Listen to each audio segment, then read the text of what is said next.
This is Matt from Miami, and says you are an exec in the telecommunications industry, right?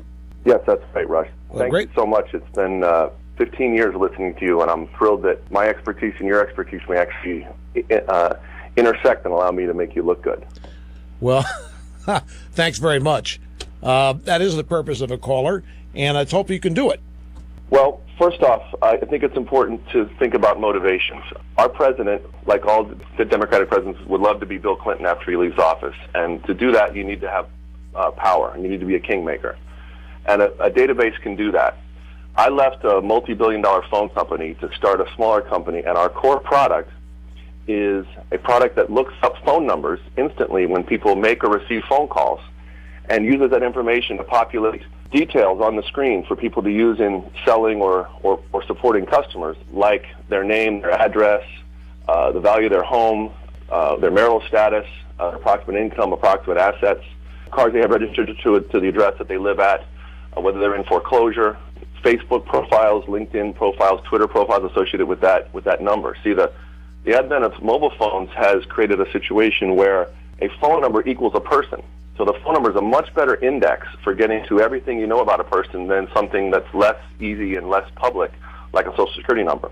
And so my company sells that information to companies so that they can know who's calling and route that call better and offer appropriate products to them. Wait just a second. I want to be able to follow this. You have a company that sells databases based on phone numbers to other companies.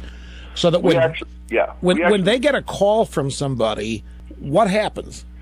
When they get a call from somebody, we dip that incoming or outgoing phone number into a database. We pull up a record associated with that phone number. Where? Who's seeing this at the time the call comes in? Where does this go? The person, you can display it on an iPad, display it on the screen of a computer, any screen. So just the phone number of somebody calling a business, for example. Somebody calls reception number at a business. Your software tells that receptionist, whoever gets the call, everything knowable about that number. That's right. That's right. Anything that we can get from any public records databases, so that's, political registrations, party affiliation, whether you've donated to any organization that listed your name publicly. What do you do on Twitter? What you do on Facebook? This kind of thing. Exactly. I pull up the last 2 or 3 things you put on Twitter or Facebook recently, so I could use that to schmooze you as a client. Say, hey, I see you're interested in fishing or whatever. How long does it take for this information to display once the number's input to your software? The information displays before the phone even rings. Before the phone rings. Okay, I want to put myself. Let's say that I am an executive somewhere in a business, and I've got a phone here on my desk.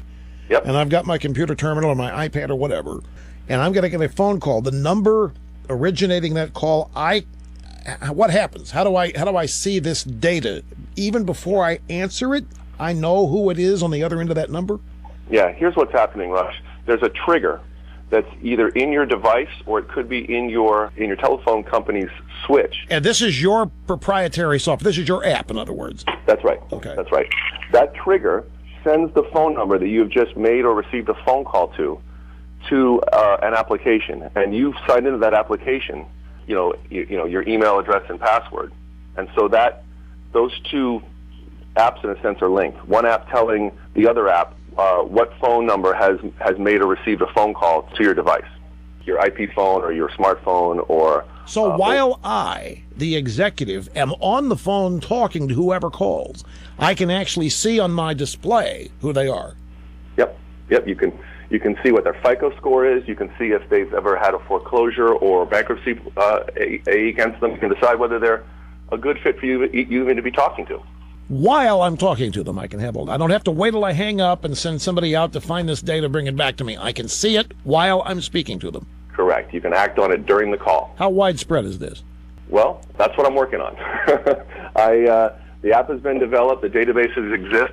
These aren't my databases. I'm licensing databases from companies that are in the business. Is anybody reluctant to take this? I mean, I would think if you were trying to pitch me on this, I'd say, well, how do you have all this information? How are you using it? And how do you expect I'm going to? And then I guess your real point here is if you can put all this together just based on a phone number, Yep. then government officials can certainly do this and more, right? That's really what your point is. Right. I can go one further. If I know that I have a contributor to, let's say, the DNC, then I can look at who they made calls to and see if those people they call are also contributors. I can make the assumption that they might be fellow travelers, but maybe they're not currently donating or currently registering or currently voting. I can target those people because they're friends of somebody that I'm using as sort of as a starting point. And then I can micro-target marketing, canvassing at those other people. Now, I would assume that all this data that your app is collecting is public. Yeah, absolutely. Yeah, there's nothing about our app that is going in. We're not hacking into databases. There's nothing shady about it. This is all information that is you've made available through whatever relationships you have with credit card companies, credit reporting agencies, marketing companies, people you subscribe to magazines with, that sort of thing.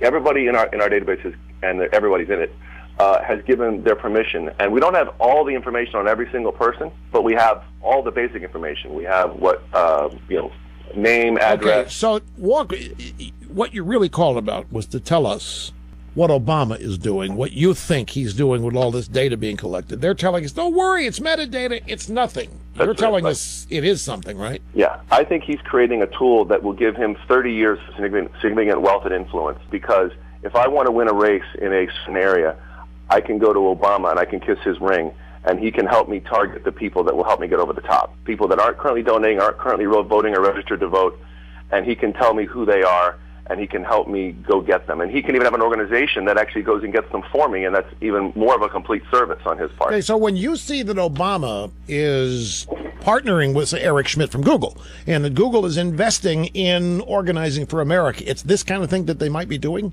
I think so, Russ. This is the tool that businesses use to drive product sales and the better data. Well, look, I know what Yep. Just on a supermarket shelf, just you taking a product off that shelf with one scan can tell the inventory person so much. What they need to stock, how much of it they need to stock to keep their inventory costs down. It is amazing what can be done and is being done with this data. Well, this is fascinating, Matt.